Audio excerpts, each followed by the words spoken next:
On annonce la visite imminente du président français au Cameroun. Il serait donc accompagné de Catherine Colonna, la ministre des Affaires européennes et étrangères, d'Alexis Kohler, le secrétaire général de l'Élysée, de Franck Paris, le monsieur Afrique du président, et Christophe Bigot, qui est donc le directeur Afrique du ministère des Affaires européennes et étrangères. Donc, pas une visite anodine, il faut bien le dire, une vraie visite d'État pour un président renouvellement élu. Les questions qui se posent sont les suivantes cependant. Pourquoi le Cameroun? Pourquoi faire et que gagnera le Cameroun de cette visite? On en profitera naturellement pour faire le bilan des relations franco-camerounaises au cours de cette édition.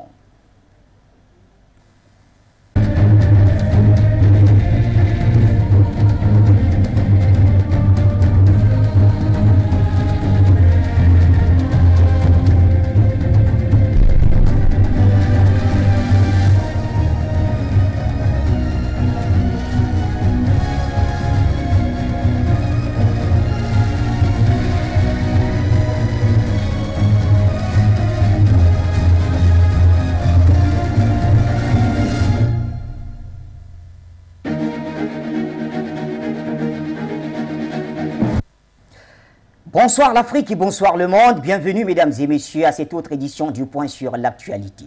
Vous êtes bien sur les antennes de Foyo Média et vous nous suivez sur toutes les plateformes, qu'elles soient numériques ou satellitaires. En tout cas, Eutelsat et Amos vous accueillent. Pendant ce temps, Facebook et YouTube vous alimentent et vous pouvez télécharger l'application Foyo TV sur Play Store tout simplement. Et bien aujourd'hui, nous parlons une fois de plus de la visite annoncée de Emmanuel Macron à Yaoundé. Quel bilan faites-vous des relations franco-camerounaises? C'est la question que l'on vous pose. Mais avec nos invités, on ira un peu plus en profondeur. Et parlant d'invités, à lui seul, il fait l'émission. Il s'agit du président du nouveau mouvement populaire. Le président André Bandakani est avec nous, panafricaniste convaincu, de première heure d'ailleurs. Et d'ailleurs, c'est l'occasion pour nous de l'accueillir. Bien le bonsoir, mon cher président. Bonsoir, mon cher Bachir. Si avec moi l'émission est faite, oui. Sans vous, il n'y a pas d'émission. Wow. Donc, merci d'avoir pensé que votre humble serviteur pouvait être utile pour une émission de cette envergure, c'est une chaîne de cette envergure, et avec un thème d'envergure, d'une brûlante actualité, les relations franco-camerounaises. Ah oui, oh là tout là. À fait. Nous espérons être à la hauteur. En tout cas, vous l'avez toujours été et c'est tout à la joie de nos téléspectateurs. Nombreux sont-ils d'ailleurs qui posent déjà des questions. Tout à l'heure, je vous lirai certaines questions des téléspectateurs liées à cette émission. Nous saluons ceux qui nous suivent des États-Unis. C'est surtout eux qui m'ont envoyé ces messages en préparant cette émission. Président Bandakani, nous parlons des relations franco-camerounaises. En prélude à la visite du président Emmanuel Macron, ce sera donc du 25 au 26 si l'on s'en tient au communiqué qui a été publié. Jusqu'ici, certainement la lettre officielle aussi est en attente, mais le communiqué l'a déjà dit. Président Bandakani, déjà un regard sur cette visite du président Macron. Bon, jusqu'à présent, oui. Il y a une communication très tiède au niveau des autorités camerounaises. Oui. Sauf si vous avez plus d'informations que moi. Aucune. Le cabinet civil de la présidence du Cameroun n'a pas encore réagi à propos. En tout cas, à notre niveau, nous n'avons aucune information venant de là. Mais du côté de la France, on médiatise et on communique énormément sur la visite de M. Macron. Oui. Même si sur le site de l'Élysée, vous ne trouvez rien. Oui. Parce que nous avons essayé de vérifier. Vous ne trouvez rien concernant cette visite. Donc, j'ai essayé de gratter ici et là. On me dit... Président, il vient. J'ai dit, mais pourquoi il n'y a pas un rendu officiel? Et par rapport à ça, c'est le silence. Donc, écoutez, M. Bachir, le président Bandakani est un petit citoyen de très petit niveau. Je n'ai pas qualité pour officialiser du point de vue camerounais la visite du président français, de M. Macron au Cameroun. Au Cameroun. Donc, à partir de là, je considère que officiellement, au niveau du Cameroun, la visite n'est pas encore confirmée. Oui. Et nous allons parler au conditionnel. Au conditionnel. Ça ne vous dérange pas, vous comprenez ma prudence. Là, en tout cas, c'est tout à fait normal. Vous savez, il y a un précédent. Monsieur Macron s'est auto-invité au Mali. C'est un précédent. Oui. Il a créé une jurisprudence diplomatique jamais vue dans le monde. Une auto-invitation d'un président dans un pays étranger. Nous connaissons comment cela s'est terminé. Monsieur Assimi Goïta lui a fait niet. Une fin de non-recevoir. Ça n'a pas, il n'a pas eu honte. Il n'a pas eu honte. Le jupitérien n'a pas honte. Bon, il est devenu Vulcain. il a changé, il est devenu vulcain, il ne l'a pas gêné. Donc j'espère qu'au Cameroun, on n'est pas en face d'une auto-invitation qui ne dit pas son nom. J'espère qu'au Cameroun, on n'est pas en face d'une invitation forcée de la part de M. Macron qui ne dit pas son nom. Parce que tout indique que M. Bachir, ça semble forcer cette affaire. Parce que du côté Cameroun, je vous dis jusqu'à présent, le cabinet civil qui est l'instance habilitée à nous officialiser la visite de M. Macron, ne l'a pas encore fait. Hein? Alors que de l'autre côté en France, c'est quasi, la messe est quasi dite. Alors M. Bachir, dans première réaction, j'ai l'impression qu'on est en face d'une auto-invitation. On est en train de forcer la main aux autorités camerounaises. Je dis, j'ai l'impression, au regard des éléments que je vous donne, du fait que jusqu'à présent, la communication au niveau du Cameroun concernant cette visite est d'une tiédeur, révélatrice, mon cher Bachir. Oui. Ça, c'est un. À partir de là, M. Bachir, je voudrais convoquer ici des éléments factuels, mais qui sont essentiels. Je ne comprends pas comment, si on considère que M. Macron est le président d'une grande puissance, et la France, de fait, est une puissance. Oui. C'est là parce que nous combattons la France qu'on va nier la réalité. Oui. La France est une puissante. Tout à fait. Moyenne, oui, mais c'est une puissance. Alors, il semble que son président devrait être assez lucide et conséquent. M. Bachir, depuis des années, M. Macron a brillé à l'égard du Cameroun par une désinvolture diplomatique qui trahissait le mépris qu'il avait à l'égard du Cameroun et de son président. Lorsque vous avez pour interlocuteur ceux que vous connaissez, le respect pour votre plateau, je m'interdis ici de citer leur nom. Moi, je n'ai pas le courage de citer le nom de ces gens. Lorsque le chef de l'État de la France a pour interlocuteur ceux que l'on connaît pour parler du Cameroun, et lorsqu'on connaît ce qu'on appelle protocole d'État, vous savez que ce genre d'événement, d'entretien n'est pas improvisé. M. Bachir, ce n'est pas une improvisation. Donc c'est organisé. Ça veut dire que les interlocuteurs que M. Macron s'est donnés, n'est-ce pas, pour traiter des questions du Cameroun, n'est-ce pas, ne sont pas le fait du hasard. C'est organisé par le protocole d'État. M. Bachir, c'est organisé par le protocole d'État français. Donc, ça signifiait la relation que Macron avait avec le Cameroun et son président, du mépris. Mais il faut préciser que même quand il s'agit d'un bain de foule, le protocole sait par où il Je vous dis, tout à fait. je vais aller même loin. La gifle de M. Macron était organisée. C'était organisé. Donc, parce que et donc le protocole de temps, c'est ce que c'est. Donc, dites-moi ce qui s'est passé pour que le chef de l'État français, puisqu'on l'appelle comme ça, M. Macron, qu'est-ce qui s'est passé donc pour qu'il y ait un virage à 1000 à l'heure, pour qu'il décide de venir dans un pays qu'il a voué hégémonie pendant 5 ans? Alors, juste après sa réélection, il faut préciser, puisque depuis la réélection du président Macron, il n'a pas foulé le sol africain. Et donc, d'où notre question également, pourquoi au Cameroun, pourquoi maintenant? Il y a un document diplomatique qui a fuité. Je l'ai traité avec vous, on était à Guinée. Vous vous souvenez qu'on a créé? Ce document avait fuité, c'était un document diplomatique français, où il était question de faire partie certains dirigeants africains. Vous vous souvenez? Voilà. On a même à l'intérieur défini le profil de nouveaux dirigeants que la France devait installer. C'était un document diplomatique. M. Biya était parmi les dirigeants à faire partie par tous les moyens, y compris l'assassinat. Nous l'avons dit. Quelques mois après, Déby a été assassiné par M. Macron et M. Le Drian. C'est ma thèse depuis. C'est ma thèse depuis. En tant que média, nous n'avons aucun élément pour justifier cela, président Badakani. Donc, le président Déby a été assassiné. Je n'ai jamais engagé votre média. Je pense que c'est la thèse que je défends depuis l'assassinat du président Déby. Je n'ai jamais été démenti. Le jour où je serai attaqué sur cette thèse, je vais apporter mes éléments. Je dis que c'est ma thèse. M. Déby a été assassiné par M. Macron et Le Drian. Et dans la liste, il y avait le président Biya et le président Touadéra qui devaient suivre. Et dans cette démarche-là, la Covid-19 était un instrument d'assassinat des présidents. Donc c'est clair et net. Donc, à partir de là, vous avez vu, je vous ai dit, quels sont les interlocuteurs de M. Macron quand il s'agit du Cameroun? Des voyous.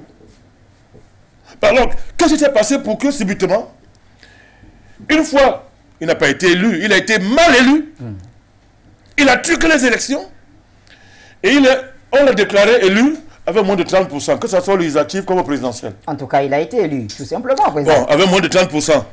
Puisque vous voulez m'amener à dire qu'il a été élu. Il a été élu. Mais quand c'est chez nous, les élections sont truquées. Et quand le trucage est devant vous, manifestement, vous continuez à dire qu'il a été élu. Les faits, on a déclaré, ce sont les sondages qui ont déclaré Macron élu. Les sondages. Au premier tour, ça a été clair. On a demandé d'où viennent les chiffres. On a dit, ce sont les chiffres des sondages. Et vous savez que c'était une élection contestée, y compris par les acteurs politiques français. Donc, Bachir, moi je veux comprendre ce qui s'est passé pour que subitement, il y ait un retournement extraordinaire pour que Macron, à la où vont les choses, soit en train de forcer la main pour être accueilli au Cameroun. Forcer la main, dites-vous? Alors là, il n'y a aucun communiqué officiel du cabinet civil de l'État du Cameroun disant que M. Macron vient au Cameroun. En tout cas, je ne l'ai pas. Alors qu'en France, les médias sont allés très loin pour confirmer, pour dire qu'effectivement, on a même donné la liste de la délégation qui devait l'accompagner. Je dis ce que je vois, que tout le monde peut observer. Donc, il y a ce décalage en matière de communication qui caractérise la visite de M. Macron entre d'une part le Cameroun et d'une part la France. M. Bachir est un indicateur qu'un observateur sérieux, averti, ne peut pas laisser de côté. C'est un paramètre qui nous permet de sonder et de dégager le thermomètre, n'est-ce pas, qui préside, n'est-ce pas, à l'avènement de cette visite dont personne n'est sûr à la fin si elle aura lieu. Oui. Vous comprenez ce que je suis en train de vous dire?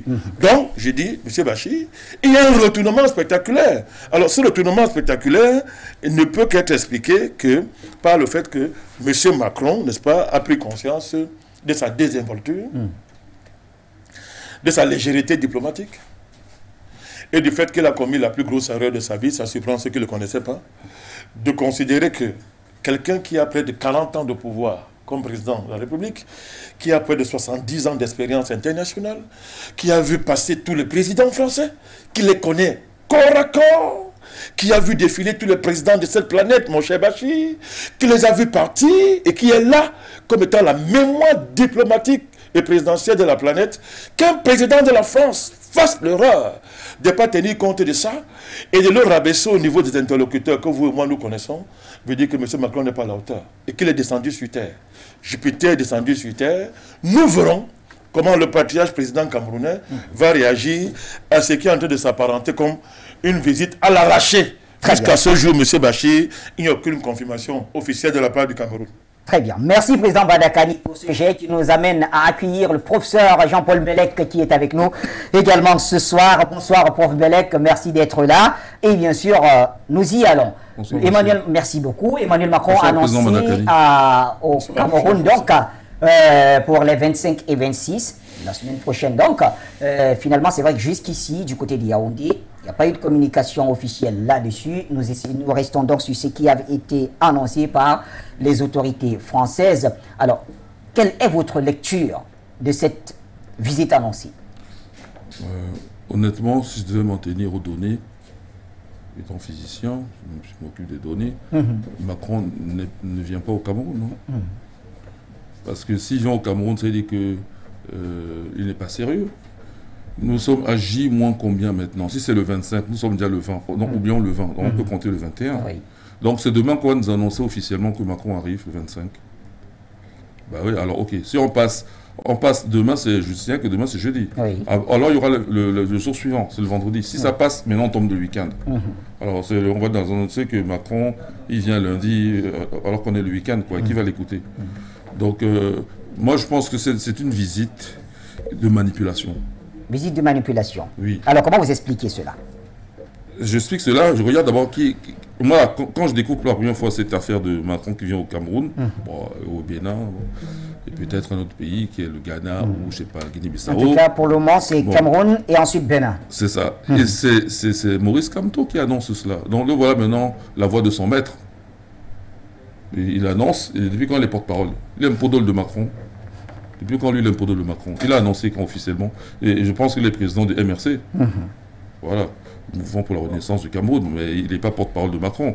Donc ça commence par une incongruité, quoi, déjà. Comment ça se fait que Maurice Kamto annonce Ensuite, on voit qui reprend le relais, c'est Jeune Afrique. Avant même la presse française, moi j'ai regardé même BFM, je n'ai pas vu d'annonce. Hein.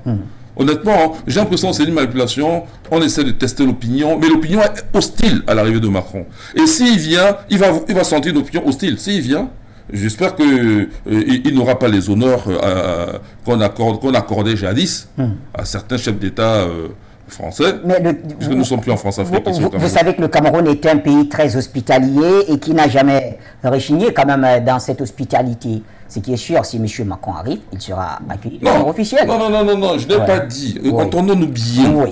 Je dis que ça reste une hypothèse et une incongruité. Maintenant, si par hasard l'hypothèse se confirme pour devenir une réalité, Macron arrive.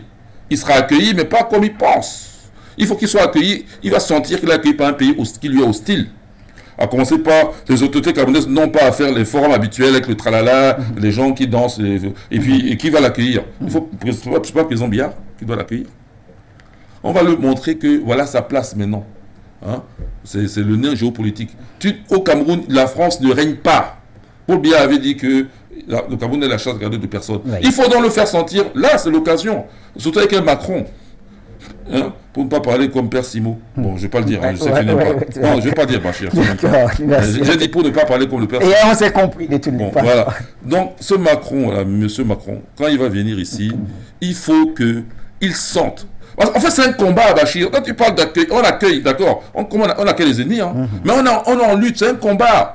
Et dans ce combat, il faut que l'opinion internationale, puisque nous communiquons à Mondiovision, sache que le Cameroun n'est plus favorable à l'esclavage tel que ça a été imposé par la France-Afrique, tel que ça a été imposé par les Occidentaux, parce qu'ils forment un tout avec leur force militaire qui s'appelle l'OTAN. Voilà. Il faut qu'ils sachent que non. Nous, on est engagé dans une voie d'émancipation, de libération totale du continent africain. Et le fédéralisme, le panafricanisme. Et nous savons que Macron, pour lui, les panafricanistes, nous sommes ses ennemis. Donc, bien accueillir Macron, c'est reconnaître que le panafricanisme n'est plus bienvenu au Cameroun. Donc, ça veut dire qu'il vient régler les comptes des panafricanistes, c'est soldé, et c'est lui qui repart gagnant. Non, il ne peut pas partir gagnant d'ici, c'est pas possible. L'opinion est déjà acquise. Donc, lui, il faut que... Mais en fait, hein, moi, je ne veux même pas qu'il vienne. Hein, mais s'il vient, tant mieux. Mais dans ce cas, il doit sentir lui-même l'évolution des choses. C'est-à-dire que ça doit être forcé, comme le président Banakan dit tout à l'heure, qu'il a été obligé de tenir compte, puisqu'au début, il se comporte avec légèreté, avec le président Paul Biya, par exemple, il est obligé de tenir compte de cette réalité. Et bien, ces réalités doivent être encore plus crues maintenant. D'autant plus qu'ils marquent le pas. Ils agressent le monde entier. Vous voyez ce qui se passe en Ukraine, non? On a un partenaire. On s'est engagé. C'est-à-dire que lui, il vient. Il veut démontrer à ses collègues de l'Union européenne et de l'OTAN qu'il est capable de défaire quelque chose où l'État camerounais s'est déjà engagé. On a un accord militaire avec la Russie qu'on va ratifier. Donc, ce n'est pas Macron qui va défaire ça. Bolloré, au niveau du port de Douala, c'est fini. Ce n'est pas Macron qui va remettre ça. D'ailleurs, on prévoit même de le chasser du rail. Ce n'est pas Macron qui va réparer ça. Et au niveau de la lutte contre le terrorisme, Macron n'a rien à nous dire. Nos frères maliens nous ont montré qu'est-ce que la France faisait en terre africaine qu'est le Mali. Donc, et on a vu, ils ont tué des gens au Niger, des jeunes. Hein? Et puis après, ils ont donné une petite compensation financière nullissime de rien du tout, sans reconnaître pour autant leurs crimes, parce qu'ils voulaient que c'est l'armée nigérienne qui porte ça sur le dos. On connaît la politique française, donc elle ne nous est pas favorable. Donc c'est pas la peine de faire l'hypocrite, quoi. L'hypocrisie n'est pas une valeur africaine. Je sais bien qu'il y a des affirmations d'une hypocrite, mais si Macron... Moi je dis que pour l'instant, Bachir, cette annonce-là ne respecte pas les règles et c'est une incongruité. Mais si jamais ça devait quand même se réaliser, parce que Macron il force, et que bon, par la politesse, je ne sais pas de quoi, diplomatique, dans ce cas-là, il ne doit pas quitter ce territoire qu'on appelle le Cameroun, sans qu'il sache qu'il a été en terre hostile et que l'esclavage s'est terminé et que nous sommes engagés sur une voie d'émancipation et de libération totale du continent africain, à commencer par le Cameroun. Merci, professeur Mbelek. Président Bandakani, alors, pourquoi avoir choisi le Cameroun? Que représente le Cameroun dans le déploiement géopolitique français sur le continent africain? C'est la porte d'entrée du Golfe de Guinée. Et le Golfe de Guinée est la dernière frontière de la croissance économique mondiale. Le Cameroun est l'un des pays les plus riches du monde, pour ne pas dire le pays le plus riche du monde. Je vous donne des arguments. Ce qu'on appelle les terres rares. Les terres rares, le Cameroun est le seul pays à disposer de tous les terres rares dans ces 10 régions. Or, pour l'instant, on a identifié dans 5 régions. Mais il est démontré que, au regard des 5 régions déjà clairement identifiées, quand on regarde leur relief, leur typographie, on comprend que c'est dans tout le Cameroun qu'il y a les terres rares. Dans d'autres pays, vous avez quelques terres rares dans 1 ou 2 régions. Le Cameroun, dans toutes les régions du Cameroun, vous avez les terres rares. Et presque tous les genres de terres rares. Donc, et le Cameroun est la porte d'entrée du Golfe de Guinée. Donc, sur le plan économique, le poids du Cameroun, c'est évident en la matière. porte d'entrée du golfe de Guinée. Sur le plan historique, Bachir, le Cameroun est quasiment le résumé du monde. Il a pratiquement vu défiler sur sa terre tous les empires coloniaux. L'Espagne, le Portugal, la Hollande, la France, l'Angleterre. Tous ces pays ont défilé dans les côtes camerounaises. Et finalement, le Cameroun a été la synthèse de toutes ces aventures coloniales. Depuis l'esclavage, en passant par la colonisation, jusqu'aux luttes pour les indépendances. Et vous connaissez très bien que on dit souvent que le Cameroun est la pupille des Nations Unies. C'est dangereux, du point de vue panafricaniste, de dire ce genre de choses. Mais symboliquement, non, on peut retourner ça pour dire que le Cameroun est la quintessence des Nations Unies. C'est sur le plan de la symbolique diplomatique. Cameroun. C'est ce qui s'est passé avec la colonisation allemande et après la colonisation franco-britannique qui est de la fémania. Parce qu'ils ont volé le Cameroun. Ils n'avaient pas le droit légal de traiter le Cameroun comme étant une colonie. Et la France et l'Angleterre, ils ont transformé la tutelle en réalité coloniale. C'est un contentieux qui demeure jusqu'aujourd'hui, mon cher Bachir, et qui a été relancé par ce qu'on appelle crise anglophone. Alors, sur le plan de la géopolitique à l'heure actuelle, mon cher Bachir, le Cameroun est très important pour la France parce que je vous ai dit, l'inconsistance du président, ce que vous appelez président français, l'a amené à jouer avec le feu.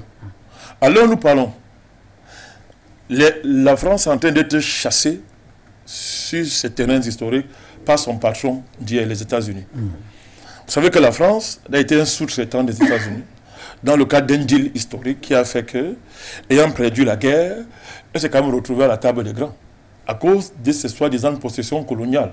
Mais ces possessions coloniales lui ont été concédées par les Américains à une seule condition, que ce ne soit qu'une sous-traitance, de la sous-traitance. Même De Gaulle, quand on dit incarner l'indépendance de la France, ça fait rire. Puisque, avec l'arrivée de Pompidou, on a vu très bien pour qui roulait De Gaulle. C'était un employé de Rothschild.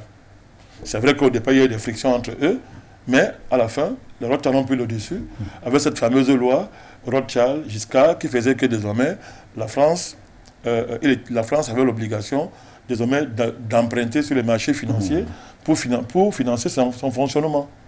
Depuis Pompidou, c'est devenu la règle d'or de la gestion française, mon cher Bachir. Or, cette règle d'or est le signalement et l'empreinte des marchés financiers en général et de Rothschild en particulier. Donc, alors, depuis ce moment-là, donc, la France sous-traitait donc pour le compte des États-Unis, n'est-ce pas, son empire colonial. De Gaulle a essayé un peu d'avoir une indépendance en essayant de faire porter la voix de la France, mais ça a été une bataille perdue. Vous comprenez, mon cher Bachir. Alors, quelle était la structure de cette présence coloniale française? C'était ce qu'on a appelé l'Empire équatorial français et l'Empire occidental français. L'Empire occidental, c'est l'Afrique de l'Ouest. L'Empire équatorial français, c'est l'Afrique centrale. Vous avez là l'ossature de la présence coloniale française. L'ossature de sa puissance. Quand vous avez De Gaulle à Brazzaville, a appelé ça la communauté française, la communauté impériale française, vouée à la grandeur de la France, à la condition que la France maintienne son emprise sur ces colonies-là. C'était le jeu des accords secrets de coopération, c'était le jeu de M. Focard. M. Bachir, à l'heure actuelle, ces deux pôles sont en train d'échapper complètement à la France. L'Afrique de l'Ouest est complètement déstabilisée du point de vue de la France, de la géopolitique française, par l'événement du Mali, les événements au Mali, qui ont contaminé le Burkina et la Guinée-Conakry, qui sont dans une situation, les deux pays sont dans une situation d'instabilité qui font que tout peut basculer à tout moment au détriment de la France. Vous avez la Côte d'Ivoire. Ne vous fiez pas aux apparences. D'ailleurs, c'est pour ça que un terroriste criminel comme M. Ouattara peut être obligé de jouer à la réconciliation nationale en faisant des réunions avec le président Gbagbo et M. Henri Konan Bédié pour faire semblant de réconcilier. Mais quand l'homme fort qui croit que la communauté internationale est toute puissance est obligé de composer avec ceux qu'on qualifiait hier, avec celui qu'on a qualifié hier de criminel contre l'humanité, qui a passé 10 ans à la CPI, humilié comme vous avez connu mon cher Bachir, et qui grâce à l'action des panafricanistes et du peuple ivoirien a été acquitté, vous comprenez que la France comprend très bien et tout ce qui mange en Côte d'Ivoire, que si on ne fait pas attention, nous allons même perdre la Côte d'Ivoire. Or, c'est la poule aux œufs d'or. Oui. Donc vous imaginez donc, instabilité en Guinée-Conakry, instabilité au Burkina Faso, révolution au Mali, instabilité en Côte d'Ivoire, où on sait très bien que M. Ouattara, c'est de l'imposture, mon cher Bachir. Au Sénégal, les populations de plus en plus se panafricanisent, mon cher Bachir. Et on voit très bien comment Macky Sall est obligé de vouloir forcer un troisième mandat, avec tout ce que cela fait courir. Des populations qui partout réclament l'avènement de la Russie. Et sont tous panafricanisés, mon cher Bachir. Vous venez en Afrique centrale, sans commentaire. Des chiffres le disent, les chiffres le disent. La présidence française au Cameroun est en perte de vitesse. Je dis perte de vitesse. Oui. Si on parle, j'ai les chiffres ici. Si on parle du point de vue historique que la France a été le premier partenaire historique du Cameroun, Oui. et que depuis les années 92 jusqu'à présent, on voit comment il y a une telle diversification des partenariats au Cameroun au point où aujourd'hui, la France n'est même pas quatrième partenaire du Cameroun. Les gens ne le savent même pas. Elle est passée de première à quatrième pratiquement. Vous avez la Chine, vous avez le Nigeria. Oui. Les gens ne le savent pas. Vous avez le Nigeria. Et maintenant, on vient de signer avec la Russie. Le Cameroun a diversifié avec le Brésil, avec la Turquie. Donc, la France n'a même plus les moyens financiers, c'est-à-dire de revendiquer. Mais alors, ça, Une première part. ça veut dire Attendez. que ça donne raison quand même au président Emmanuel Macron de vouloir venir à la reconquête. Attendez, moi je vais vous dire, vous appelez ça donne raison. Oui. Vous êtes un très grand journaliste, je comprends Oui, la formule. oui. Donc je tiens d'expliquer que vous voyez comment et le Cameroun c'est le pilier de la CEMAC. Si on parle seulement de la CEMAC, c'est plus que si j'ai parlé du Golfe de Guinée dans son ensemble, mais je parle de la CEMAC. Le Cameroun c'est le pilier de la CEMAC. C'est la mastodonte de la CEMAC. Regardez la CEMAC à l'heure actuelle. Vous avez la Centrafrique qui est en train de s'émanciper pratiquement de la France, avec la présence, avec la diversification des partenariats. Il y avait une insistance sur le partenaire russe. Vous avez des dynamiques d'émancipation monétaire qui se traduisent à travers la Bitcoin. Oui. La Bitcoin. Et vous, je suis sûr, Bachir, j'ai même ma main au feu, que Bangui ne peut pas déclencher une opération Bitcoin sans avoir l'accord du poids lourd de la région qui est le Cameroun. C'est-à-dire que j'ai même ma main au feu. Oui. Mais tout cela indique très clairement que des dynamiques sont claires. Au Cameroun, en Afrique centrale, on a refusé de reconduire les accords CFA. Ça a été clair. On n'a pas fait le cinéma que Ouattara a fait pour aboutir au Wacron. Après avoir détruit un projet trentenaire de monnaie unique, l'éco, le vrai éco. Oui. Pas la forfaiture qu'il a inventée là avec M. Macron. En Afrique centrale, on a dit niet, on ne reconduit pas les accords de coopération monétaire. Si on ne le conduit pas, ça veut dire qu'on est dans une dynamique qui est claire, même si on le fait avec tact, intelligence. Des choses se préparent. Oui, des choses se préparent. Oui. Et ce qui se passe en Centrafrique est quelque chose n'est pas prendre à la légère. Je laisse de côté les événements où on avait par exemple le directeur national de la BEAC du Cameroun, M. Evou Mekou, est passé direct. Il a quitté la BEAC pour aller à la BDAC. Oui. Ce ne sont pas des mouvements anodins, mon cher Bachir. Donc vous avez tout ça. Le Cameroun est la plateforme centrale des mouvements panafricanistes. Il faut l'assumer. Ça part du Cameroun, du moins, de cette génération-ci, de ce cycle-ci.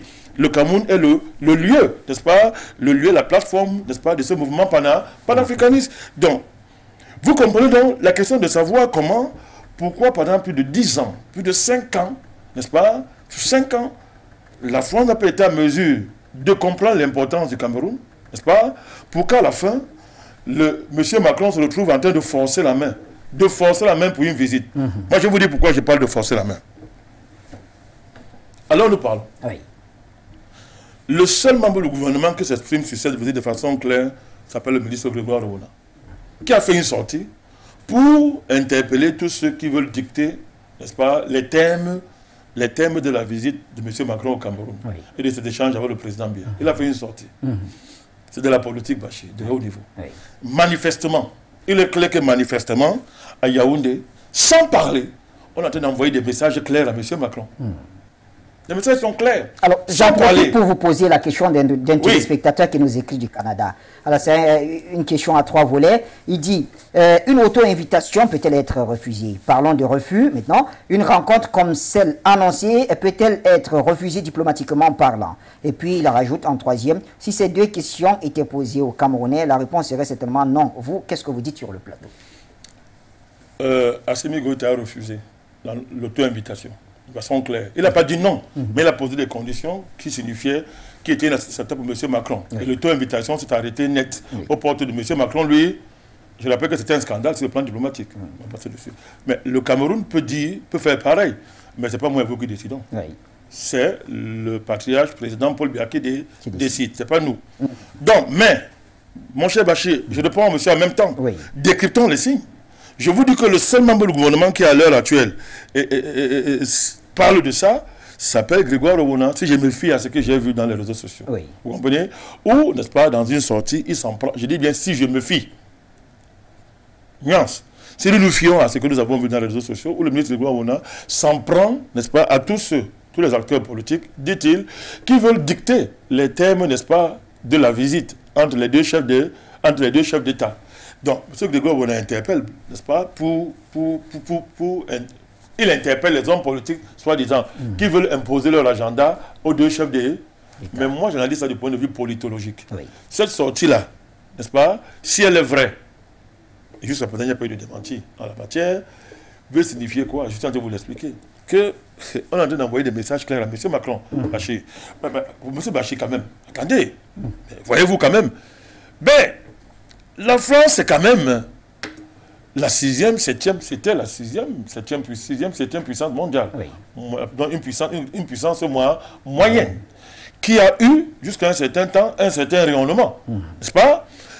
Ben, Bachir, comment est-ce que son soi-disant président peut être en train de venir au Cameroun et il y a une telle tiédeur dans la communication officielle du Cameroun? C'est un message qu'on lui envoie. On ne dit pas non, il ne vient pas. Mais en même temps, il n'y a pas une sortie officielle pour couper court aux spéculations et à tout ce qu'on est en train de voir. Ça veut dire qu'on est en train de lui passer un message. Mon cher Bachir, oui. Les Camerounais dans leur ensemble ne veulent pas voir de ce monsieur sur leur territoire. Mais les Camerounais aussi savent que la diplomatie, la politique internationale a des contraintes, n'est-ce pas, qui obligent souvent à comment on dit ça, à gérer autrement certains paramètres, qui obligent à s'exprimer autrement par rapport à certains paramètres. Le Cameroun a un dirigeant qui a l'art de gérer ce type de paradoxe. Donc, Bachir, avant qu'un président français vienne au Cameroun, mais rappelez-vous quand même, avant qu'un président français vienne au Cameroun, mais c'était un événement national dans ce pays, au Cameroun. Mais qu'est-ce qui s'est passé pour que depuis 30 ans, parce que la dernière visite en date d'importance, c'est M. Le Drian. Je crois que c'est en 2000 combien là, Bachir? C'est en 2019, M. Le Drian. Oui. Avant lui, c'est M. Hollande en 2015. En 2015, M. Hollande avait eu sa dose. On lui a dit en face, il venait d'une tournée internationale où il dénonçait la dictature, il exigeait la tenance à la tête de l'État. Quand il arrive au Cameroun, on lui a dit ne dis pas au pouvoir qui veut, mais qui peut. Devant lui, avant lui, c'était Fabius en 2013, en 2013 et en 2015. Et avant, c'était M. Fillon en 2009 qui venait pour reconduire les accords militaires. Niet.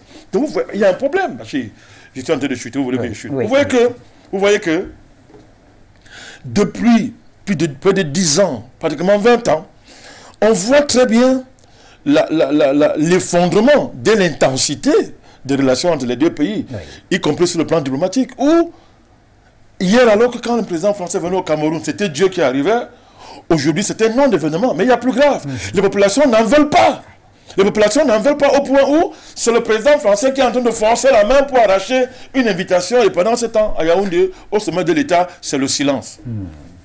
Voilà, au sommet de l'État, c'est le silence. Professeur Mbelek, je me retourne vers vous. Du point de vue historique et en tant que scientifique, est-ce que vous pensez que le Cameroun représente autant pour la France au point où le président Emmanuel Macron veuille à tout prix, si je m'en tiens à ce que vous avez dit, c'est-à-dire une invitation forcée, une auto-invitation, veuille à tout prix arriver au Cameroun? Bachir, premièrement, je renforce que le président Madakani était là. J'ai envoyé un document. Oui, je viens de le recevoir. J'ai envoyé au président Madakani. L'élection française a été truquée. C'est les Français qui l'analysent. Moi, j'avais déjà fait mon propre analyse sur la base de chiffres avant d'avoir c'est fait par des anonymes d'ailleurs. Parce que ça veut dire que la France est une dictature. Ils ont même peur de s'afficher. Moi, j'avais fait une analyse en regardant les chiffres. Quand on analyse les courbes, j'ai fait si tu veux, un jour j'en reparlerai, puisque ce n'est pas le sujet aujourd'hui. Cette élection, au vu des chiffres, est arrangée. Les chiffres parlent par eux-mêmes. Tu compares les courbes, tu prends les chiffres. Voilà. J'ai déjà fait ça. Et j'ai même mis le doigt sur où est-ce qu'il... C'est pour ça que Macron a gardé Darmanin au ministère de l'Intérieur. Parce qu'on voit où ça s'est passé. Bon. Alors, donc les présidents élus du Cameroun ou d'ailleurs, il faudrait qu'ils jettent aussi un coup d'œil du côté de la France, qu'ils prennent comme modèle. Ici, ils sont prêts à rencontrer. Giga Ouana également, j'ai vu, il fait son commentaire. Mais, Bachir, moi je vais raisonner en scientifique, c'est-à-dire que ça reste une hypothèse. Oui. Si M. Macron venait, alors je réponds à ta question. Parce que je continue à dire que rien de garanti, même si Oona a fait son commentaire, c'est pas garanti. Je parle de Giga Ouana. C'est pas garanti que M. Macron il vienne. Parce que j'ai regardé, il y a trop de mensonges. Ce matin même, j'étais invité ici. Le journaliste l'a annoncé, j'ai dit, envoie-moi les éléments. Il dit que c'est sur le site de le Quai d'Orsay. J'ai vérifié, il n'y a rien. Le Quai d'Orsay, il n'y a rien. Alors, et pourquoi elle annonce? Jusqu'à aujourd'hui, il m'a encore rien envoyé, il s'appelle, tu connais son nom. Jusqu'à aujourd'hui, il m'a rien envoyé encore aujourd'hui. Oui. Je lui ai dit, si tu m'envoies, je vais parler, bon, j'ai pas son nom. Oui. Ceux qui ont suivi ce matin savent de qui je parle. Oui. Il m'a encore rien envoyé. Faut arrêter de dire des mensonges au peuple, quoi. Parce que je comprends, il y a une hypothèse qu'on veut forcer en vérité. Une hypothèse reste une hypothèse. Rien ne dit que Macron y vient. Parce que BFM TV, j'ai regardé là encore, sur le terrain, là, puisque nous avons les moyens d'information. BFM ne dit rien, LCI ne dit rien, ITL ne dit rien, la presse française ne dit rien. Il n'y a rien sur le net. Les seuls qu'il y a sur le net, c'est Jeune Afrique et la presse camerounaise qui s'agite. Et monsieur Kamto, c'est tout. On dit que Kamto a dit ceci. Mais c'est tout. Est-ce que les Français même, ils ont dit un mot? Rien. Mais les gens sont en train de dire que la presse française dit que, et que le Quai d'Orsay. Il n'y a rien. Quand même, le net, là, n'est-ce pas, si ça monte, tu vois tout de suite, tu fais, tu passes deuxième, troisième, quatrième, tu vois quelque chose. Comment ça fait que tu vois la quatrième, cinquième, il n'y a tout rien, tu vois rien. Une nouvelle comme ça, là, quand même. À 5 jours. C'est quand même très grave, en plus. Donc, je vais te répondre sur une hypothèse. Oui. Premièrement, nous ne sommes pas les objets de M. Macron ou de la France. Oui. Donc la question que tu poses suppose que nous considérons nous comme des objets. Je vais te parler en anglais. Death shall not find us thinking that we die. Traduction? Moi, on ne doit pas nous trouver en train de penser que nous mourrons. Donc je ne suis pas esclave, je ne vais pas réfléchir en esclave, puisque je suis libre. Et puis je veux que mon territoire soit totalement libre. Oui. Totalement. Ça veut dire qu'il est quand même libre. Mais je veux qu'il soit totalement à tous les aspects. Et que chacun vive cette liberté. Oui. Donc l'hypothèse, comme tu le dis là, c'est comme si la France avait quelque chose ici. Là. La France n'a rien ici. Et j'entends sur il n'y a pas d'intérêt français. Le jour où c'est qu'il y a aussi des intérêts camerounais. Est-ce qu'à partir du moment où elle a, comment dire ça, transformé un mandat onusien en une colonie, et finalement, on ne demande pas qu'elle a ces intérêts-là? Death shall not find us thinking that we die. La mort ne doit pas nous trouver en train de penser que nous mourrons. Donc, je ne vais pas me faire réfléchir en colonisé, je ne suis pas. Ou en néocolonisé, je ne suis pas. Je ne suis pas d'africaniste. Alors, voilà. Maintenant... Donc, la France n'a aucun intérêt. Si je te réponds, elle n'a aucun intérêt. D'accord, mais on sait quand même que les États ont des intérêts. Et le Cameroun et la France, quand même, ils traitent depuis plusieurs décennies. Est-ce que c'est un mot de langue française, j'ai étudié le français, j'ai vécu en France, qui est très mal utilisé. Oui. D'ailleurs, il n'y a pas longtemps, Macron disait que l'Afrique est l'avenir de la France, de l'Europe, non? Oui. L'avenir, ça veut dire quoi? Il faut lire, il faut comprendre le français. Justement, ça veut dire que leur futur, c'est comme s'ils avaient ici une richesse qui leur appartient. Et ils voient leur futur là-dedans. Mais c'est lui qui a dit ça. Et on n'est pas obligé de récupérer ces termes-là. Quand on parle en bassin, en foufouldé, tout ça, est-ce qu'ils reprennent nos termes? Mais quand il le dit, est-ce qu'il ne faille pas analyser cela maintenant du point de vue africain et se dire pourquoi est-ce qu'il dit cela? Non, parce que quand tu le penses, ça joue dans ton cerveau déjà. Tu es en train de te construire une univers. Mais est-ce que là, on ne lui donne pas un coup d'avance? Refuser de penser que... Est-ce que ça ne donne pas un coup d'avance? Mais non. Quand il dit l'Afrique est l'avenir de l'Europe, quand il le dit en tant qu'Africain, ne sommes-nous pas obligés de penser aussi aux stratégies qui feront de cette Afrique l'avenir des Africains plutôt que l'avenir de l'Europe? C'est ce que nous faisons, mais je ne réfléchis pas en quelqu'un qui est soumis à son agenda et à sa vision. Très bien. Je le fais en quelqu'un qui le combat. Oui. C'est tout. Oui. C'est-à-dire que je reprends, Paul Biya a dit que le Cameroun est la chasse gardée de personne. Ça se voit aujourd'hui. Non, le Cameroun n'a rien à voir avec la Russie. La France était où? Si c'est la chasse gardée de la France, elle était où? Et justement, c'est un dossier qui revient ici, sur la table. Ici, TV, la façon dont nous parlons ici, avec cette liberté-là, on n'a pas la même liberté d'expression en France. La France, c'est où pour nous empêcher de parler? C'est pas faux d'avoir essayé. Hein? Il n'y a pas que cette chaîne panafricaniste. Le président Madaka dit ici, le Cameroun, c'est le foyer des panafricanistes. Oui. Alors, donc, si la France avait un mot à dire, à nous dicter son agenda, à sa façon de voir, la France est où? D'ailleurs, valider cela, c'est valider la guerre dans le Nozo, comme les Ambazoniens le veulent. À savoir, eux, ils sont des British. Ils ont dit British Cameroun. Oui. Je me souviens de une manifestation qui me révoltait, mais ils disaient British Cameroun, Cameroun britannique. Donc ici, ce côté-ci, doigt-là, ça devient le French Cameroun. Mais non, on n'a pas intégré ce genre de paradigme. Tu sais, c'est un problème de paradigme. Et puis de vision du monde. Donc, on ne va pas prendre la vision de nous. Macron était un impérialiste, enfin, au service des Rothschild, évidemment. Bon. Mais nous, on n'entre pas là-dedans. On les combat. Oui. Et donc, nous ne devons pas raisonner en termes que... parce que si tu fais comme ça veut dire quoi? Ok, bon, même si lui demandait 100%, on va le donner quand même 50% avant de discuter. Mais moi, il dit que c'est 0%. J'inverse la question j'inverse la question dans ce cas. Et je rappelle à nos téléspectateurs, vous pouvez réagir juste après le prof Mbelek. Que gagne le Cameroun? Que gagne le Cameroun avec cette visite éventuelle de Macron? C'est une visite, c'est hypothèse toujours. Hein. Oui. Si elle se confirme, apparemment c'est une visite forcée. Donc moi je dis que le Cameroun n'a rien à gagner. Donc même si on l'accueillait, table longue comme celle de Poutine multipliée par 2, quoi. Il est là-bas. Okay. Mais on sait bien et puis personne, si on va le chercher à l'aéroport, on sait bien que les dirigeants camerounais ne le feront pas, pour ne pas dire n'oseront pas le faire. Ils doivent le faire. Les Maliens ont fait donner l'exemple. Maintenant, il faut qu'on avance, on progresse. On a l'exemple du Mali. Ils doivent. Et puis, si on dit que le Cameroun est un pays leader, il faut maintenant le prouver. Oui. Avec des actes. Oui. Donc, on doit le faire, Bachir. On doit le faire. Obligation morale. Pourquoi on ne va pas... Ah oui! Donc tu donnes du crédit à Macron, toi, Bachir, le journaliste camerounais, panafricaniste. Je vous pose des questions. Rien, laisse-moi aussi répondre. Laisse-moi aussi répondre, même si tu me critiques après. Donc toi, tu donnes raison. Je vous pose des questions. Je suis d'ailleurs avec les téléspectateurs très contents de vous avoir. Pourquoi tu prêtes une faiblesse aux autorités camerounaises face à Macron? Pourquoi d'emblée... Alors que jusqu'à présent, il y a résistance. Il ne s'agit pas de prêter une faiblesse. Vous avez dit qu'il fallait mettre une table, je ne sais pas moi, de combien de mètres. C'était juste pour l'humour. Et je vous ai dit, les autorités camerounaises, telles qu'on les connaît, n'oseront pas le faire. Ils vont le faire à l'africaine. D'accord. Il faut qu'ils le fassent. Sans pour autant mettre une longue table comme celle de Poutine. Sauf si on me dit qu'en 5 jours, on n'a pas le temps de la construire. Mais si on a le temps de la construire, on l'a fait. Oui. Peut-être même 10 fois plus longue. Merci. Parce que là, il va comprendre que vraiment, mon gars, tu es là-bas, tu es reculé. Oui. Et quand Lavrov vient, lui, on fait une carte, comme Poutine a fait là, on est en proximité. En fait, il faut qu'on marque notre choix. Oui. Nos choix géopolitiques, stratégiques. C'est que la France n'a plus droit au chapitre ici. S'ils ne font pas attention, nous, on a une diaspora là-bas. Et je crois qu'ils le savent d'ailleurs. On va commencer à dire à cette diaspora de se manifester. Très bien. Voyons ce qu'en pensent nos téléspectateurs. Lamine Diop, depuis Genève, merci d'être resté longtemps en attente. En tout cas, vous avez la parole. On va essayer d'être bref pour permettre à chacun, vraiment, la régie me fait savoir qu'ils sont nombreux au bout du fil. Lamine Diop, bien le bonsoir. Oui, bonsoir Bachir, bonsoir à tout le monde. Écoutez, j'ai bien écouté, donc comme disait M. Mbelek, pourquoi on n'en parle pas au niveau national en France? C'est normal, parce que toute la subtilité est là. La France a des médias internationaux et ces médias internationaux ne sont pas destinés à la France. Donc ils veulent comprendre que nous ne comptons pas. Bref, moi je vais réagir sur le plan relationnel et partenarial, en fait, au niveau des états des lieux. C'est vrai que tu as tout à fait raison de poser la question. Le couple franco-camerounais et en général celui des autres États africains, excepté particulièrement la Côte d'Ivoire actuellement, n'est plus ce qu'il était. Il n'est plus ce qu'il était parce qu'il était à la fois toxiquement déséquilibré et contesté. Il est toxiquement déséquilibré en termes de retour sur investissement partenarial, caduc.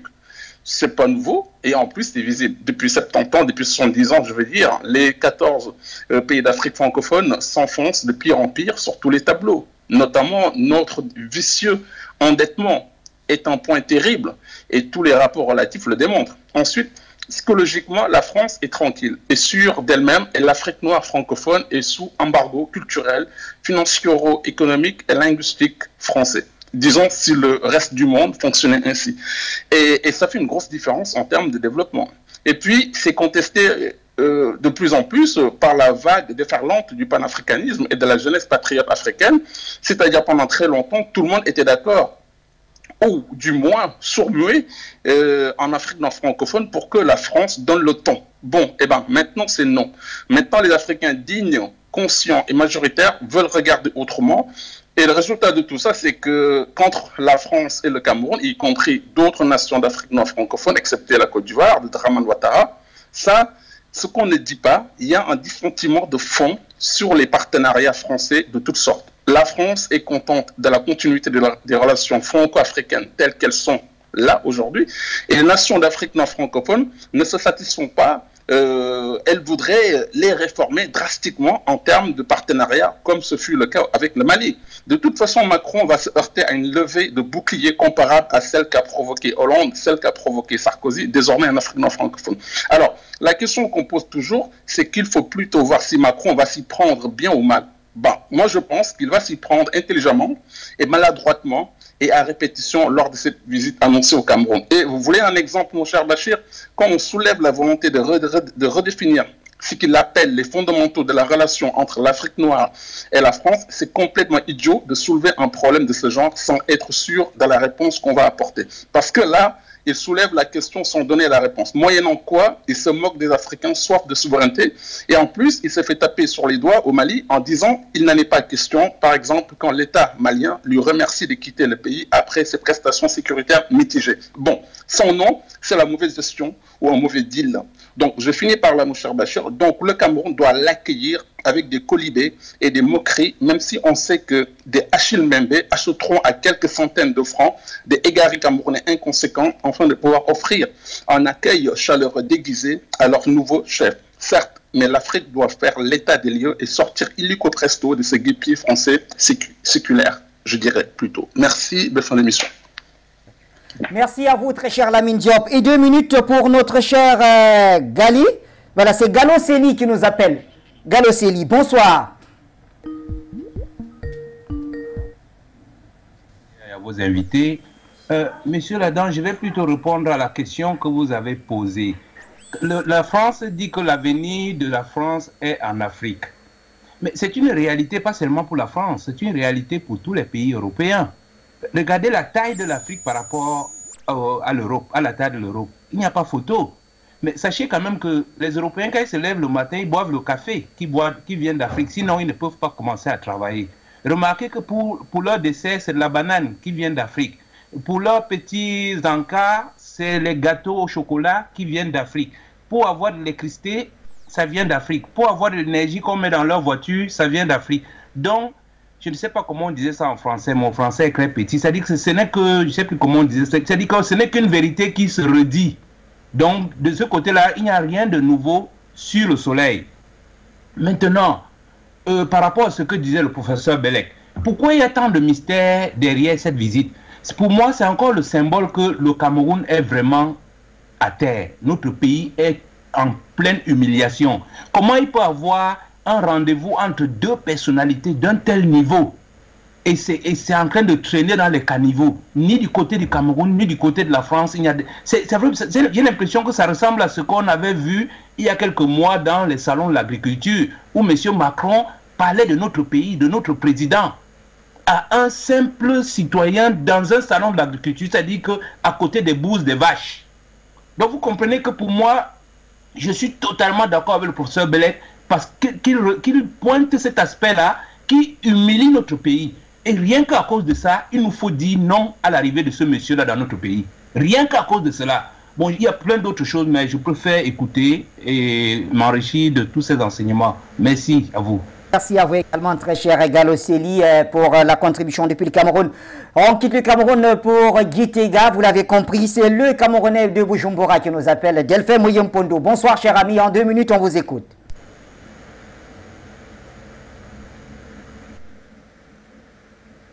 Salut tout le monde.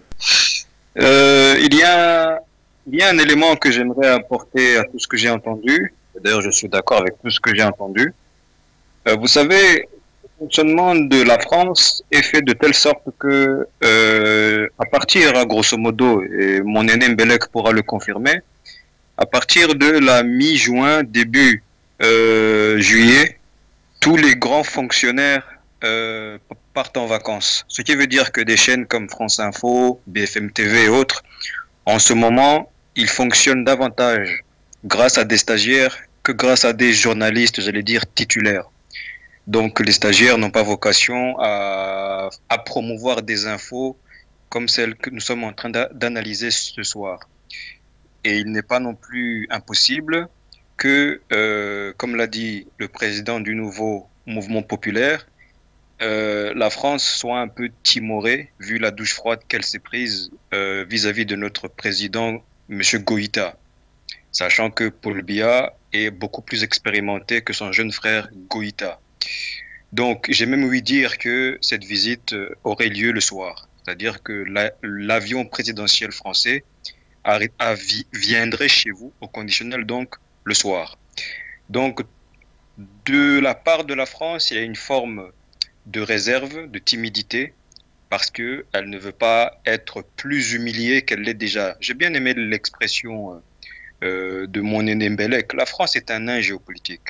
Certes, qui est toujours capable d'être un peu nuisible par-ci par-là, mais c'est un nain géopolitique et ils en prennent de plus en plus conscience dans les hautes sphères. J'en prends pour preuve la récente interview qu'a donnée le général Yanni, qui est le porte-parole de l'armée française, sur les ondes de France 24. Il nous cite, il dit, je le cite, « Les mouvements panafricains font partie de nos adversaires ». Donc, ils savent qu'ils sont attendus, que ce soit au Cameroun, au Mali, en Algérie. Pour ne pas m'éterniser trop au standard, comme l'a demandé notre cher Bachir, si cette visite est confirmée, je vous recommande de faire par exemple ce qu'ont fait les autorités algériennes. Il y a quelques semaines, M. Blinken était du côté d'Alger. Il a été accueilli par un simple fonctionnaire du gouvernement algérien. Ni M. Tebboune, ni le ministre M. Lamamra ne se sont déplacés. C'était un simple directeur de cabinet qu'on a trouvé dans un bureau d'un ministère algérien.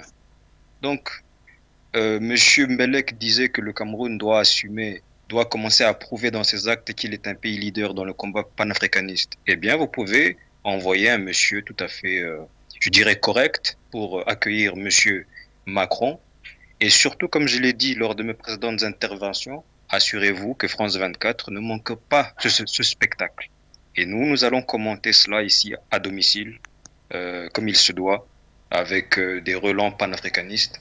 Et bien merci mon cher Delphin, merci, thank you. Et voilà, donc c'était Delphin depuis Gitega. Prenons un dernier appelant, lui c'est Ken du Cameroun, et ensuite je passe la parole au président Bandakani d'ailleurs qui a hâte de la reprendre. Bonsoir Ken.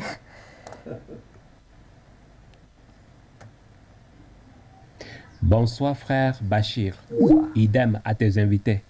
Bonsoir l'Afrique et bonsoir le monde. À moins que quelqu'un parvienne à nous démontrer le contraire, et qui n'est d'ailleurs pas possible, le bilan des relations franco-camerounaises et franco-africaines en général n'est pas médiocre, mais odieux. Pour preuve que cela n'a jusqu'ici eu pour seul résultat la déstabilisation, le terrorisme, les massacres et le pillage de l'Afrique par la France. On ne le dira jamais assez.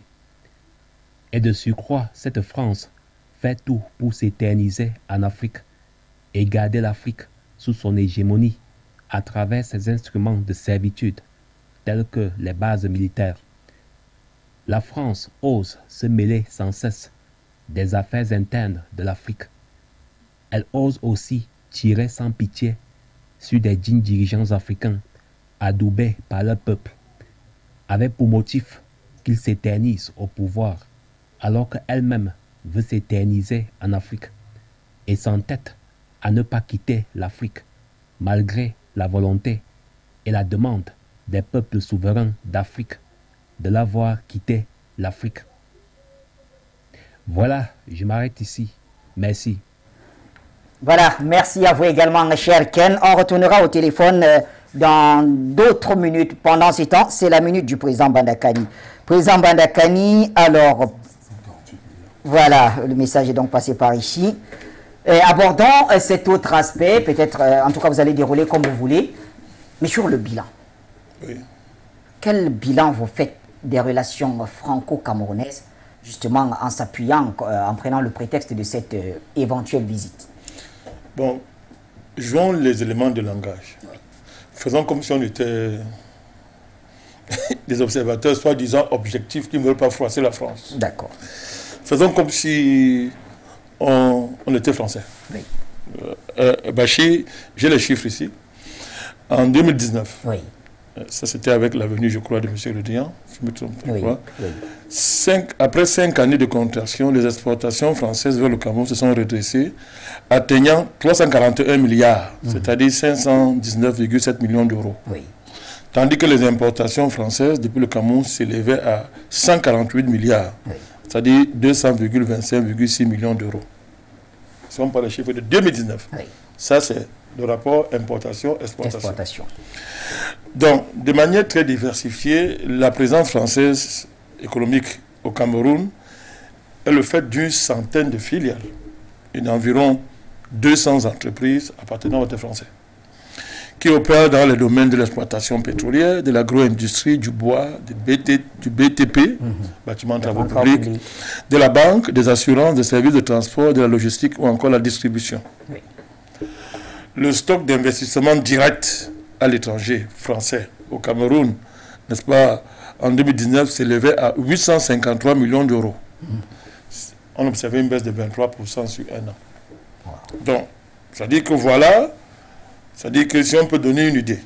Maintenant, sur le plan, depuis 2006, en matière de ce qu'ils appellent de coopération multilatérale, non, bilatérale, vous avez ce qu'on appelle le C2D, contrat désendettement, désendettement et de développement. Depuis 2006, c'est depuis 2006 que ça a été mis en œuvre. La France a décidé de convertir sa soi-disant dette, n'est-ce pas, en C2D. Donc, alors le troisième a été signé le 30 juin 2016 pour un montant qui s'élève à 611 millions d'euros sur 8 ans. Sur 8 ans. Et c'est l'un des crédits les moins consommés au Cameroun. C'est-à-dire que même l'État s'y intéresse. En matière de consommation, les Français même déploient la faible consommation des contrats C2D.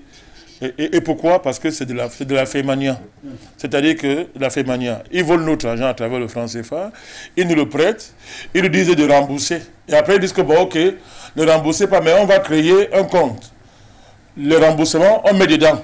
Et ça va faire des projets. Or, les projets en question sont donnés aux entreprises françaises, qui en plus viennent piller avec des avenants qui ne terminent jamais. C'est-à-dire une fausse facturation. Et le cas emblématique, c'est le deuxième pont sur le Vouri, où le marché, du point de vue chinois et depuis français, il y a une différence de près de x4. C'est-à-dire que les Français ont multiplié le prix au moins pratiquement par 5, par 6. Là où les Chinois prenaient moins. Et après, on sous-traitait le marché aux Chinois. C'est d'ailleurs pour la raison que ça n'a jamais été officiellement réceptionné par l'État du Cameroun, le pont. Or, ça avait été lancé par le président lui-même. Le deuxième pont. Mais pourquoi jusqu'à maintenant, ça n'a jamais été officiellement réceptionné? Allez voir ça, en moins de 6 mois, en moins de 1 an de fonctionnement, 2 ans, c'est la catastrophe. Le deuxième pont. Vous voyez, c'est emblématique de cette coopération. Ils sont en train de parler comme un Français. Hein. Ils sont en train de décrire simplement la réalité. Bon, vous avez sur le plan culturel l'Institut français du Cameroun, qui est le centre de leur coopération culturelle linguistique et une certaine mesure universitaire et au niveau de la recherche. Vous avez aussi la coopération en matière de sécurité, de défense.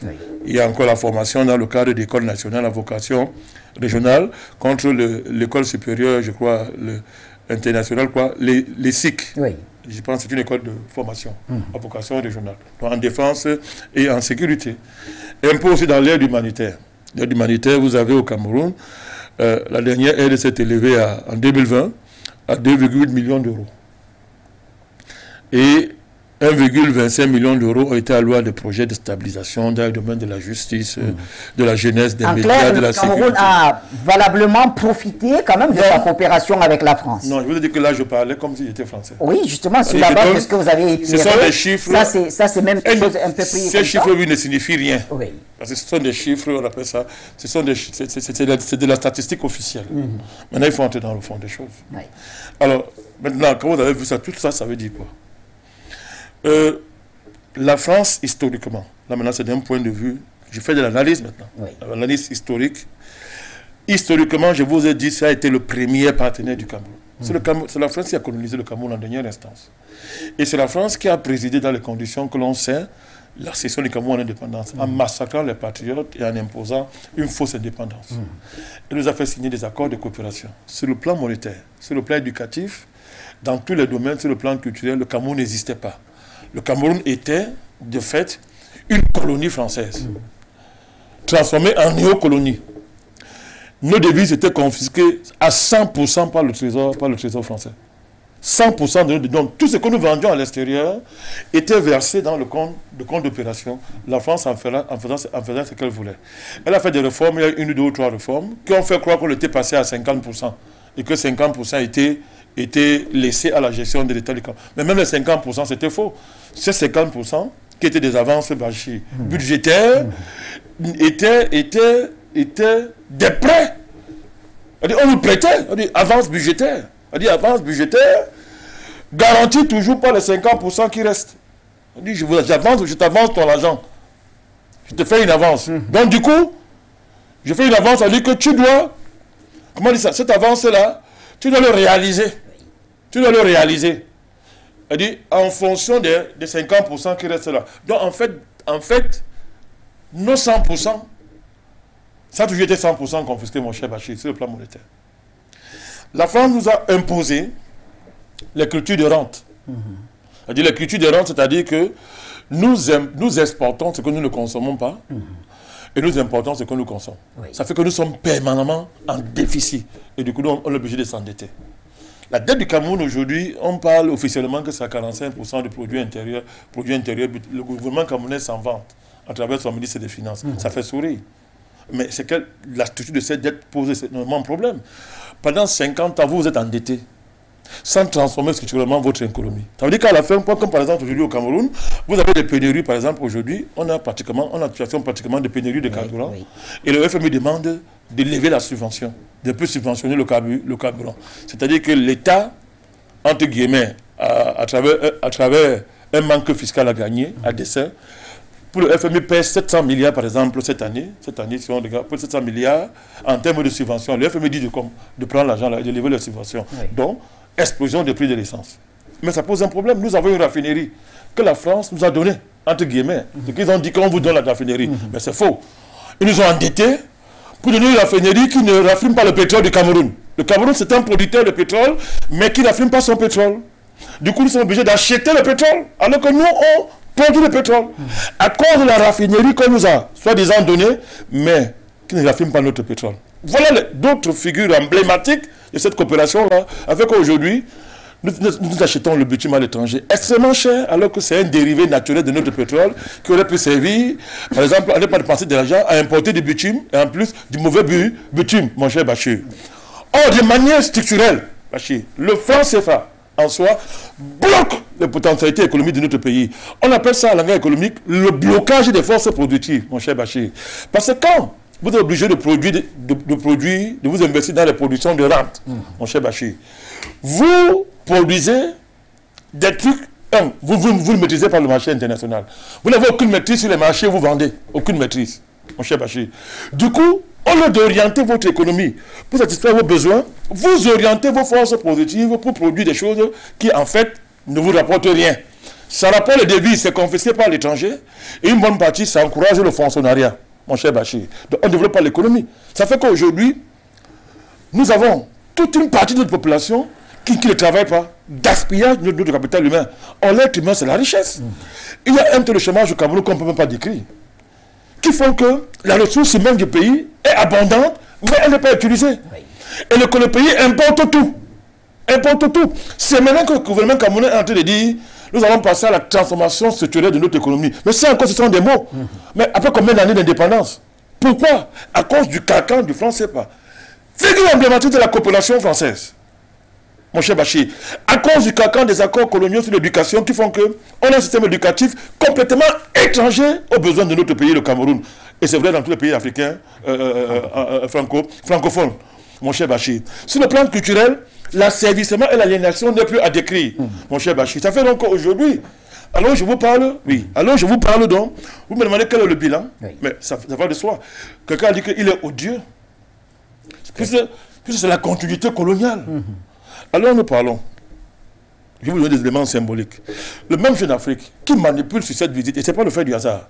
Jeune Afrique publie et dit que Franck Biya a été reçu par l'Élysée, ne donne pas le jour. Regardez la manipulation, regardez très bien. À l'heure où dans le pays, il y a tout un discours qui vise à faire croire que le président veut donner le pouvoir à son fils. Alors que dans ses discours officiels, il est constant, il dit que le Cameroun n'est pas une dynastie, mon cher Bachir. Quel est l'intérêt de Jeune Afrique qui fait la campagne pour une visite soi-disant de M. Macron au Cameroun, à nous dire que le soi-disant, le fils du président a été reçu à l'Élysée par M. Macron. Deuxièmement, cette visite est annoncée, Bachir, dans un contexte, je vous ai dit, de vie chère au Cameroun. Ça vous rappelle les événements de 2008. 2008. C'est la vie chère en 2008 qui a failli déstabiliser le Cameroun. Et qu'est-ce qui s'est passé? Des membres du gouvernement camerounais à l'époque ont pratiquement refusé de dialoguer avec les acteurs sociaux de manière, il suffisait de lever, de perdre 10 francs, 10 francs sur le prix du carburant. On n'aurait pas eu les émeutes de 2008. On n'aurait pas eu ça. Regardez, le même schéma est devant nous. Le FMI est en train d'imposer, d'élever les subventions. Les consommateurs de carburant, en particulier les syndicats de transporteurs, les syndicats de transporteurs disaient qu'ils n'en peuvent plus devant la quasi-pénurie de carburant, et de deux, le renchérissement du carburant et des dérivés, comme le méthane, tous ces consorts qu'ils utilisent pour faire fonctionner leur voiture.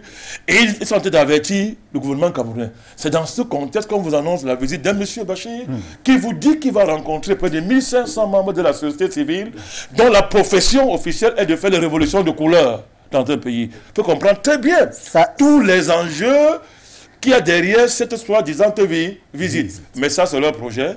Mais le panafricanisme est debout pour barrer la voie à tout ça. Et nous avons la chance d'avoir un homme d'État d'une expérience extraordinaire qui sait gérer les gamins comme M. Macron, qui après avoir sautillé avec des petits garçons, n'est-ce pas, descend sur terre et découvre qu'il faut qu'il vienne au Cameroun. Merci, président Bandakani. Alors, plus que 2 minutes et on va rendre l'antenne. Professeur Mbelek, finalement, le Cameroun n'aura pas été choisi au hasard si jamais cette visite se concrétisait. Moi, je dis qu'il n'y aura même pas cette visite, parce que maintenant, j'étais extrémiste. Oui. Non, trop de manipulation. Il n'y a pas de visite. Prends via ceci, la visite cela. Il n'y a rien. C'est du vent. En fait, on parle sur le vent. Quand il y aura la chose concrète, on peut y aller. Le FMI fait pression sur le gouvernement camerounais pour qu'ils arrêtent de subventionner l'essence. Oui. Mais Macron, il aussi a subventionné son essence. Oui. Je n'ai pas entendu que le FMI faisait pression. Oui. Silence total. Voilà, donc il faut qu'ils ferment leur gueule. Président, il est temps. C'est un défi. En fait, Bachir, si cette hypothèse supputée, tu vois, il y a hypothèse de supputation, c'est-à-dire que quand tu combines vraiment, tu maximalises, ça verrait juste in fine. Non, tu comprends pas, Macron peut jouer dessus. Hein. Que je vais aider tes relations avec le FMI, on va régler ça. Il peut jouer dessus. Tout ça. Donc, oui, allons-y. Il peut jouer dessus. Plus qu'une minute, je vous en prie. Si ça s'avérait, ok, dans ce moment-là, c'est une occasion en or pour remettre M. Macron à sa place. Oui. Une occasion en or pour dénoncer, y compris le FMI. Cette révolution, je sais que Paul Biya, patriarche, il est toujours très diplomate, très calme, mais maintenant, il aussi doit faire un effort de révolution. Oui. Ah oui? C'est-à-dire qu'on affirme, le CFA dont on a parlé. Non, moi je ne voulais pas en parler parce que c'est que nous sommes dans nos plans. Ok? Et qu'il faut que quelque chose se voit quand elle est là. Mais c'est peut-être l'occasion de mettre les choses au clair, président. Voilà. FMI dégagé. Monsieur Macron, tu es reçu par un sous-préfet, je ne sais pas de quelle région, Mfundi, et c'est tout. Et puis, ils n'ont rien à dire. C'est-à-dire qu'on n'attend rien. Et la société civile, tu ne la rencontres pas. Ce ne sont pas tes concitoyens. Bon, si maintenant il y a des binationaux, la double nationalité n'existe pas au Cameroun. D'accord? Pour l'instant, officiellement. Donc, maintenant, s'il y a des hommes politiques, ce sont des traîtres. Tous ceux qui vont passer, un peu comme ceux qui allaient voir madame, l'ex-ambassadrice là, de France, Robichon, tous ceux qui vont passer la porte là, et bien, pour nous, c'est des traîtres. Et nous allons communiquer à la suite de ça, en parlant d'eux comme des traîtres. Et on sait ce qu'on fait aux traîtres. Hein. Voilà. Merci, professeur Mbelek. Je vais refermer cette édition par ce message de Jean-Jacques. Il est à Ottawa, au Canada. Comme a dit le professeur, si cette fameuse visite advient, il faudra que le peuple livre à Macron un geste symboliquement fort, un message significativement stratégique, diplomatiquement parlant et politiquement historique pour qu'il sache qu'il est très malvenu. En tout cas, c'est le message de Jean-Jacques depuis Ottawa, au Canada. Messieurs, on ne cessera jamais de vous dire merci. Au nom de toute la grande équipe de Foyo, vous avez donné de votre temps pour nous permettre encore ce soir et nos téléspectateurs de comprendre les jeux et enjeux de cette visite annoncée du président Emmanuel Macron. Bonne suite des programmes sur les antennes de Foyo Média.